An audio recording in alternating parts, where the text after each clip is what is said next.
That's right, folks. C for comedy, A for Abbott, M for Maxwell, E for Ennis, L for Lou Costello. Put them all together and they spell Camel. Experience is the best teacher. Try a Camel. Let your own experience tell you why more people are smoking Camels than ever before. And draw up a chair for tonight's Camel Show, starring Bud Abbott and Lou Costello.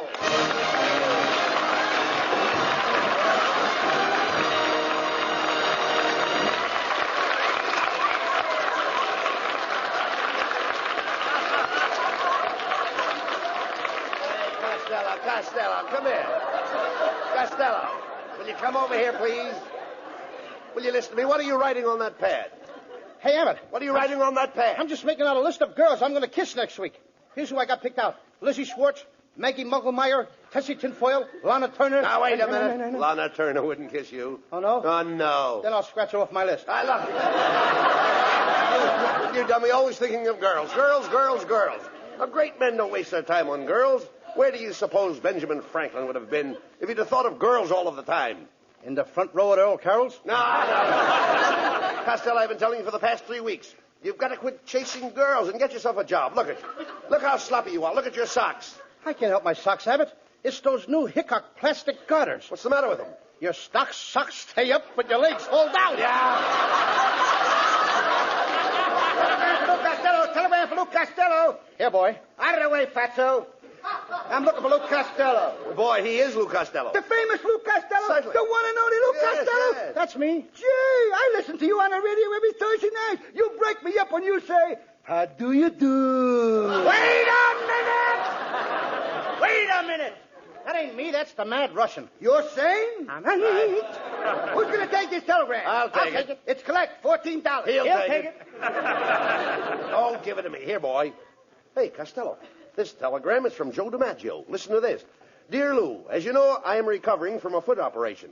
I would appreciate you taking my place on the New York Yankees until I recover. Please report to the Yankee Stadium immediately. Signed, Joe DiMaggio. Abbott. Hey, that's wonderful. News. That's the news I've been waiting for. I'm going to be a big league ball player. Yes. DiMaggio probably heard about my playing with the Cucamonga Wildcats last year. You a ball player? I don't believe it, Costello. You know nothing about ball. Oh, no, I eat baseball. I live baseball. All night when I'm asleep, I dream about baseball. Don't you ever dream about girls? What, and miss my turn up at bat? Oh! Ridiculous. What's the matter with you? Yes. And another thing, Abbott. What page are you on? Never mind what page you're on. And another thing, Abbott. Not only that, in Paterson, New Jersey, I worked out with a baseball team. I used to stay out till 4 o'clock in the morning. Why did you stay out till 4 o'clock in the morning? This was a girls' baseball team. Costello, if you're going to play with the New York Yankees, you really have to know something about big league baseball, Lou. I know all about baseball. All right, suppose there's a left-handed pitcher pitching. What do? I put in a right-handed batter. Now, suppose there's a right-handed pitcher pitching. I put in a left-handed batter. But now I trick you. I take out the right-handed pitcher and put in a left-handed pitcher. Then I double-cross you. I take out my left-handed batter and put in a right-handed batter. Now, wait a minute. Where are you getting all those right-handed batters? The same place where you're getting all those left-handed pitchers. Oh. Hello, Bud. Hello, Louis, honey. It's Marilyn Maxwell.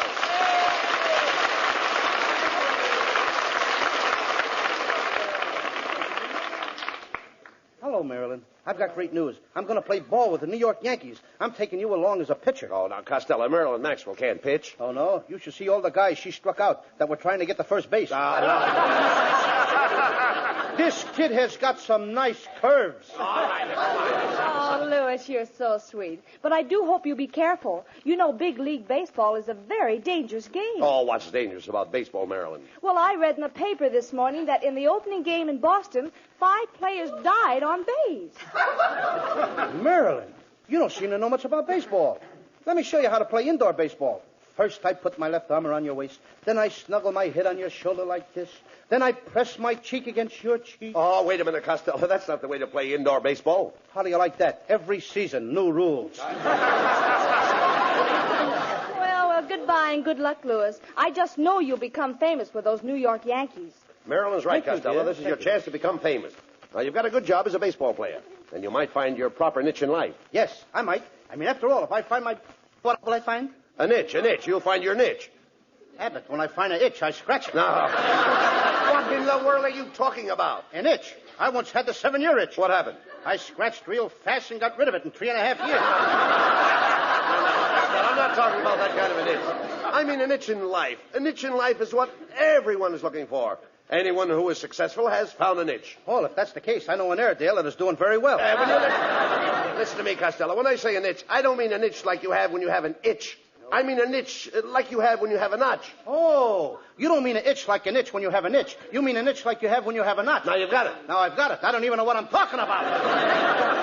Costello, why do you mash everything up like that? You're the most mixed-up man I ever saw. Well, maybe it's because I fell on my mother's mixmaster this morning. She had it set for mashed potatoes. Oh, mother. I know that, you idiot. All I'm trying to tell you is that a niche is a notch. Catch? Natch. Natch. All right. Now you know that a niche is a notch. You know that both of them are the same. Yes. Now, I could have a notch and you could have a niche. Yes, niche to me and notch to you. I'm only trying to impress you the importance of being a big league ball player and having a good income. Did you ever draw a nice big fat salary? No, I never drew a fat celery, but I once sketched a skinny tomato. No. So when I say draw, I don't mean draw like you draw when you draw. I mean draw like you draw when you draw a salary. Habit, let me smell your breath. Just as I thought. You've drawn one too many already. Will you listen to me, please? When I say you draw a salary, I mean you draw money. Now he's got me drawing money. Wait till the FBI finds out about this. I'll probably draw 20 years in a clink. And they don't feed you any celery in there either. Costello, when I say you draw money, I mean you draw like you draw money to spend it. Not like when you draw on an easel. That's what I always say. With money, it's easel come, easel go. No. Everybody draws money. I draw money. I've been drawing money for years. My brother draws money. He's been drawing money for years. You draw and your brother draws? Certainly. Just as I thought. You and your brother are an old pair of drawers.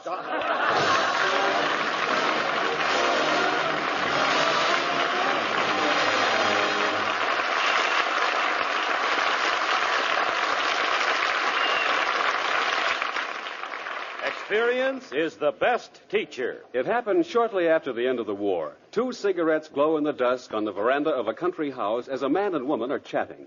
The woman remarks, Robert, you've changed your cigarette brand. This is a Camel. I can tell without even looking. Yes, I have changed my brand. You know how we smoked whatever cigarettes we could get during the war? Don't I? Yes, I must have tried all the brands during that shortage.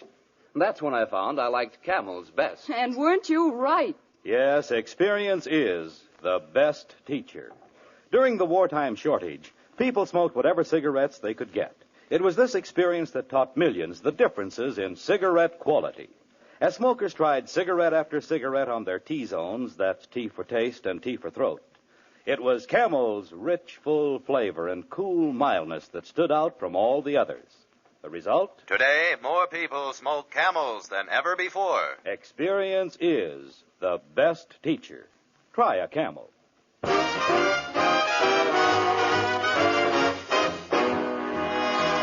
And while you light up a Camel, here's Skinny Ennis with Linda.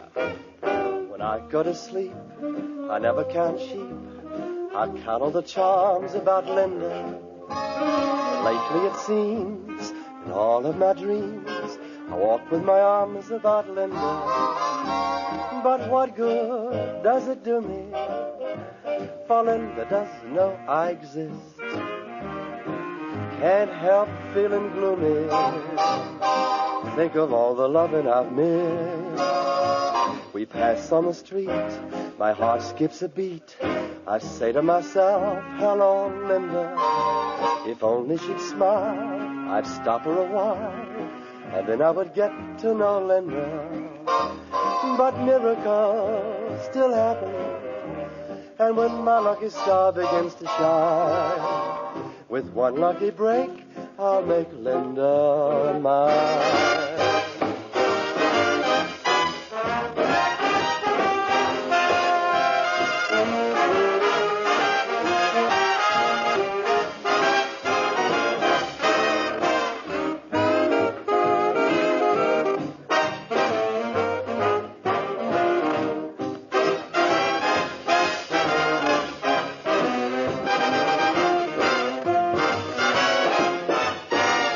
On the street, my heart skips a beat. I say to myself, hello, Linda.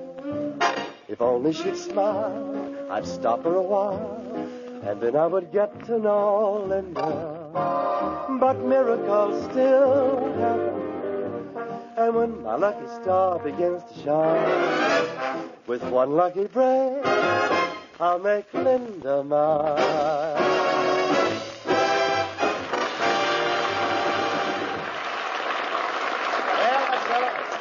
To be a big league ball player, you've got to get yourself in shape now. From 8 a.m. to 9 a.m., you lift weights. From 9 to 10, deep knee bends. 10 to 11, skip rope. 11 to 12, run 5 miles. 12 to 1, I'll never make it. Hey, look. You idiot, you'll never be a ball player. Staying up late and going to nightclubs, eating rich food, running around with beautiful girls. Do you know what can happen to you? Yes, I can become manager of the Brooklyn Dodgers.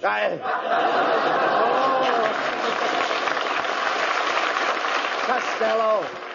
I don't even know why DiMaggio picked you. You don't even know how to swing a bat. I know all about swinging bats. When I was a kid, my father used to hit me with a baseball bat. My brother used to hit me with a baseball bat. My Uncle Artie Stebbins used to hit me with a baseball bat. And my mother used to hit me with a tennis racket. With a tennis racket? Yes, she didn't like baseball. Hiya, fellas. Well, it's Skinny Ennis. Hey, Costello. I heard about you taking Joe DiMaggio's place for the New York Yankees. That's right. You know, I used to pitch for the Hollywood Stars. And, boy, I'll never forget my last game.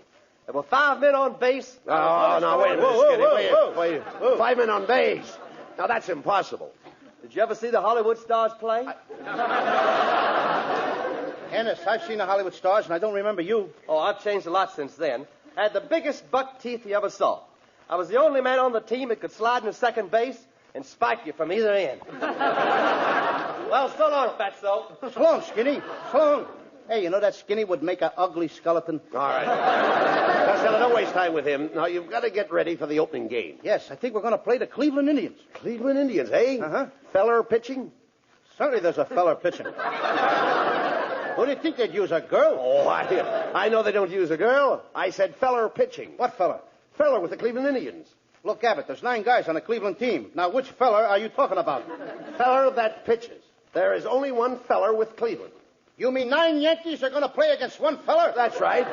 You mean there's no fellas in the outfield? No. And there's no fellas in the infield? No, Cleveland only has one feller. Well, this fella must be pretty good if he don't need any other players but himself. Look, all the players will be out there helping him. You just said there was only one feller on the team. That's right. Then where did all them other fellers come from? Oh, you idiot. When I say there's only one feller on the team, I mean there is only one feller that pitches. Well, Abbott, when the manager of the team wants this pitcher, what does he call him? Feller. You mean he just hollers, "Hey, feller!" And this guy knows that they mean him? That's right. His name is Feller, Bob Feller. And when I say there is only one feller on the team that pitches, that's it. And the feller that pitches is Feller. There's only the other fellers on the team, but there's only one feller. Boy, are you mixed up. Oh, you mean the feller that pitches is feller. And there's other fellers on the team, but they're not fellers? Now you grasp it. Yes, I grasp it, but it keeps slipping out of my hand. Let's go into this sporting goods store and get your baseball equipment. I want you to look right for the opening game. Now, go ahead and ask that lady there where they keep the baseball uniforms. Pardon me, miss. Well, if it isn't Mr. Abbott. Hello. And Mr. Costello. Hello. You fought, little mon, you. What are you doing in the sporting goods store, miss? Oh, I just stopped in to get a gift for my nephew. I'm buying him a Boz ball. Boz ball? Abbott, you know what a Boz ball is. That's what the poocher throws to the coocher. And the booter tries to boot a home run.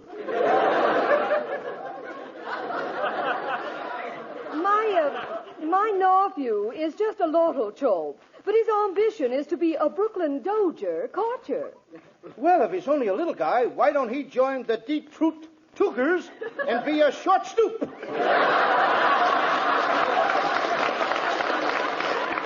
I must be going. As we say in Chinese, Gisha gooey hop dooey, I'm pushka to you. And a dish of gooey chop suey and a push to you, too. Hey, look, Costello. Here comes the salesman now. Oh, good morning, boys. As Johnny Weissmuller said to Buster Crabbe, what dive did you come out of? Well, my friend and I are here to get some baseball equipment.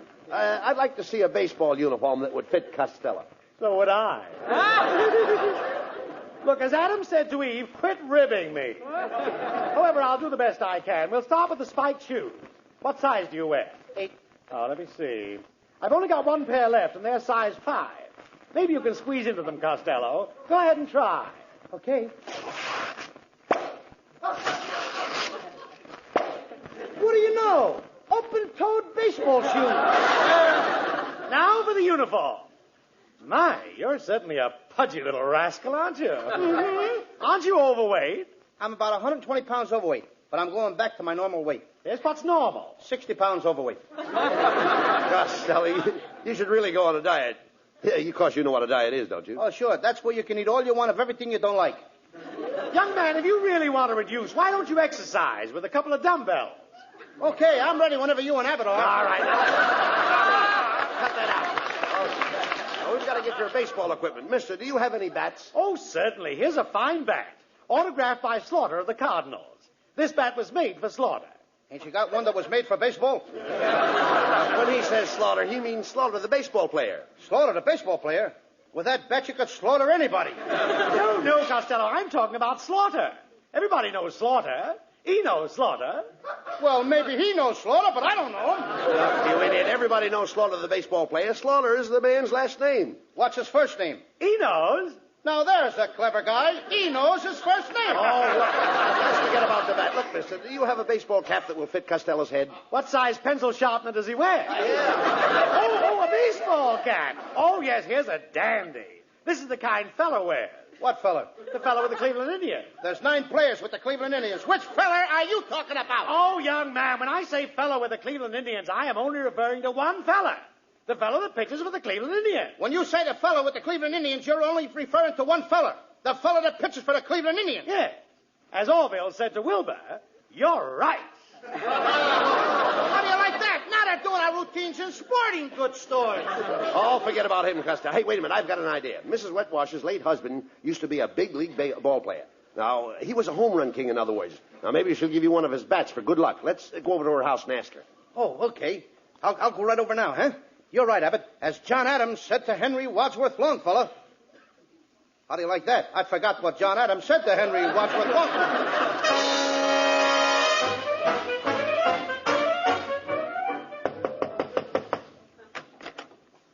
Well, good morning, Mrs. Wetwash. Oh, hello, Mr. Abbott. Oh, my, you know you ought to muzzle that St. Bernard dog. Oh, pardon me, it's Costello. Tell me, Costello, how are things in Gawker, moron? Mrs. Wetwash, I wish you hadn't said that. I was just telling Abbott your face reminds me of a rose. Oh, really? An American Beauty rose? No, a rhinoceros. Hey, shut up, Costello. Mrs. Wetwash, Costello's leaving for New York to join Joe DiMaggio's place. Take Joe's place.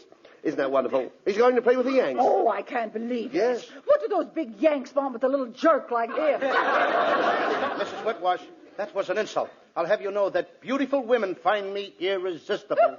I don't find you irresistible. And I don't find you beautiful. Quiet, Costello. Ask her for those baseball bats her husband left her. Okay. Mrs. Wetwash, I understand when your husband was alive, he had a lot of old bats. That's a lie. He never went out with anybody but me. No, Mrs. Wetwash. Costello means your husband's baseball bats. You see, he thought you might give him one of them. Yes, that's right, Mrs. Wetwash. You see, I need a good bat. Oh, you need a good bat. I'll be glad to help you out. Can I have the bat right now? Right now. My little head. Presents lovely Marilyn Maxwell for Metro-Goldwyn-Mayer, producers of The Sea of Grass. For Camel fans everywhere and in honor of New Orleans Jazz Week, Marilyn sings for the first time on the air the title song of the picture, New Orleans. Do you know what it means to miss New Orleans and miss it each night and day? I know I'm not wrong, the feeling's getting stronger the longer I stay away. Miss the moss-covered vines, the tall sugar pines, where mockingbirds used to sing. And I'd like to see the lazy Mississippi hurrying into spring.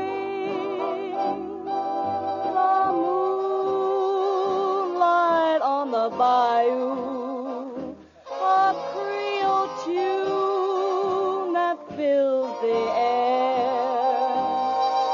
I dream about magnolias in June, and soon I'm wishing that I were there.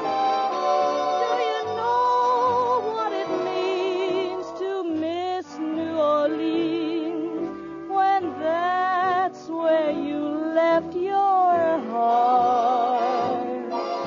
And there's something more. I miss the one I care for more than I miss New Orleans. More than I miss New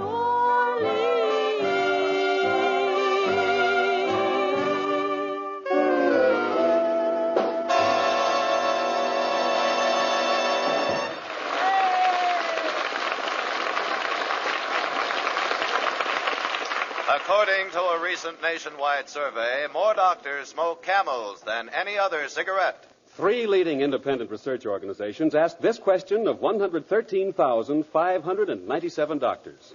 What cigarette do you smoke, doctor? The brand named most was Camel.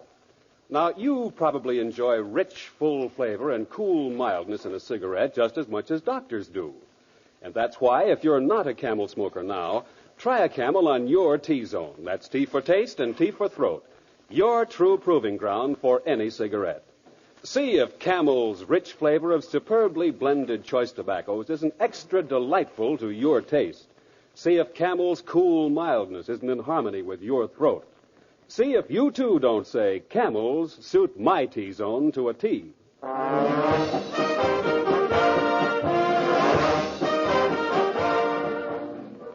Well, Costello, I'm going to New York with you. You know, Bucky Harris, the Yanks manager, gave me a job as coach for as long as you're on the team. Look, Abbott, if you're the coach, you must know all the players. I certainly do. Well, you know, I never met the guys, so you'll have to tell me their names, and then I'll know who's playing on the team. Oh, I'll tell you their names, but you know, strange it may seem, they give these ball players nowadays very peculiar names. You mean funny names? Strange names, pet names, like Dizzy Dean and... His brother Daffy? Daffy Dean. I'm their French cousin. French? Gouffet. Gouffet Dean, oh, I see. Well, let's see, we have on the bags, we have who's on first, what's on second, I don't know who's on third. That's what I want to find out. I say, who's on first, what's on second, I don't know who's on third. Are you the manager? Yes. You going to be the coach, too? Yes. And you know the fellow's name? Well, I should. Well, then who's on first? Yes. I mean the fellow's name. Who? The guy on first. Who? The first baseman. Who? The guy playing Who first. is on first? I'm asking you who's on first. That's the man's name. That's whose name? Yes. Well, go ahead and tell me. That's it. That's who? Yes. Look, you got a first baseman? Certainly. Who's playing first? That's right. When you pay off the first baseman every month, who gets the money? Every dollar of it. All I'm trying to find out is the fellow's name on first base. Who? The guy that gets the money. That's it. Who gets the money on first He base? does, every dollar. Sometimes his wife comes down and collects it. Whose wife? Yes. What's wrong with that? Look, all I want to know is when you sign up the first baseman, how does he sign his name to the Who? contract? The guy. Who? How does he sign his That's name? how he signs it. Who? Yes. All I'm trying to find out is what's the guy's name on first base? No, what is on second base? I'm not asking you who's on second. Who's on first? One base at a time. Well, don't change the players around. I'm not changing nobody. Take it easy, buddy. I'm only asking you, who's the guy on first base? That's right. Okay. All right. I mean, what's the guy's name on first base? No, what is on second? I'm not asking you who's on second. Who's on first? I don't know. Oh, he's on third. We're not talking about him. Now, let's forget about Now, how did I get on third base? it. Why, you mentioned his name. If I mention a third baseman's name, who did I say is playing third? No, who's playing first? What's on first? What's on second? I don't know. He's on third. There I go, back on third again. Look, will you stay on third base and don't go off it? All right, I don't even know. Now, who's playing third base? Why do you insist on putting who on third base? What am I putting on third? What is on second? You don't want who on second? Who is on first? I don't know. Third base. Look, you got outfield? Sure. The left fielder's name. Why? I just thought I'd ask. Well, I just thought I'd tell you. Then tell me who's playing left field. Who is playing first? I'm not. Stay out of the infield. I want to know what's the guy's name in left field. No, what is on second? I'm not asking you who's on second. Who's on first? I don't know. Third base. And the left fielder's name? Why? Because. Oh, he's center field. He's center Look. You got a pitcher on the team? Sure. The pitcher's name? Tomorrow? You don't want to tell me today? I'm telling you, Then man. Go ahead. Tomorrow. What time? What time what? What time tomorrow you're going to tell me who's pitching? Now listen, who is not pitching? I'll break your arm, you say. Who's on first? I want to know what's the pitcher's name. What's on second? I don't know. Third base. Now, the catcher? Certainly. The catcher's name? Today. And tomorrow's pitching. Now you've got it. All we got is a couple of days on the team. I'm a catcher, too. So they tell me. I get behind the plate, do some fancy catching. Tomorrow's pitching on my team, and a heavy hitter gets up. Yes. Now, the heavy hitter bunts the ball. When he bunts the ball, me being a good catcher, I want to throw the guy out of first base, so I pick up the ball and throw it to who? Now, that's the first thing you've said right. I don't even know what I'm talking about. Well, that's all you have to do. Is to throw the ball at first base. Yes. Now, who's got it? Naturally. Look, if I throw the ball at first base, somebody's got to get it. Now, who has it? Naturally. Who? Naturally. Naturally? Naturally. So I pick up the ball and I throw it to Naturally. No, you don't. You throw the ball in the hole. Naturally. That's different. That's what I say. You're not saying that. I throw the ball to Naturally. You throw it to who? Naturally. That's it. That's what I said. Listen, you ask me. I throw the ball to who? Naturally. Now you ask me. You throw the ball to who? Naturally. That's it. Same as you. Don't change it around. Same as you. Now get it over. I throw the ball to who? Whoever it is drops the ball and the guy runs a second. Yes. Who picks up the ball and throws it to what? What throws it to? I don't know. I don't know. Throws it back to tomorrow. Triple play. Yes. Another guy gets up and it's a long fly ball to be caught. Why?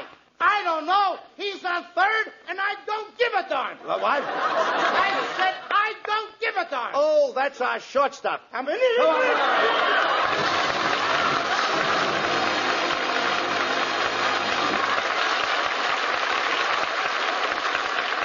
Costello will be back in just a moment for Camel cigarettes.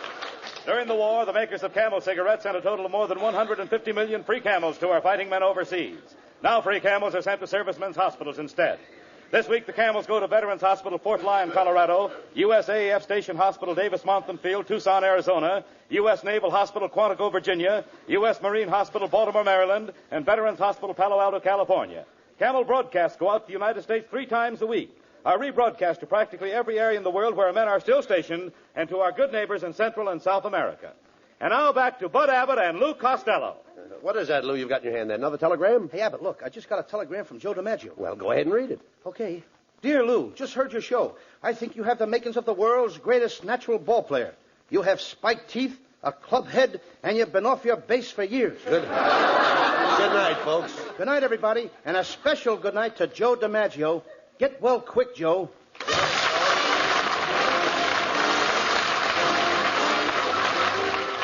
Listen to Abbott and Costello again next Thursday night when Costello is going to build himself a new prefabricated house. You can imagine the trouble he'll get into. I don't know whether it'll be a 1-story house or a 2-story house, but anyway, that's another story.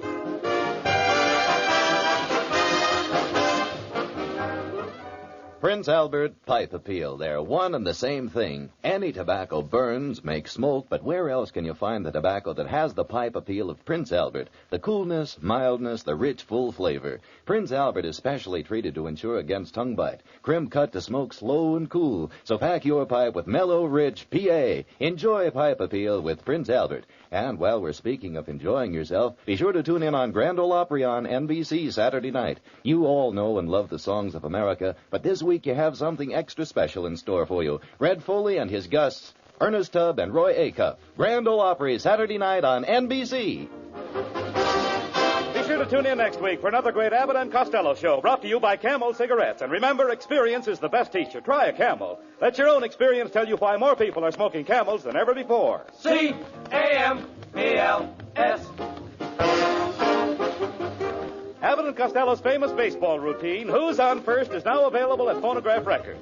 This is Michael Roy in Hollywood wishing you all a pleasant good night for Camel.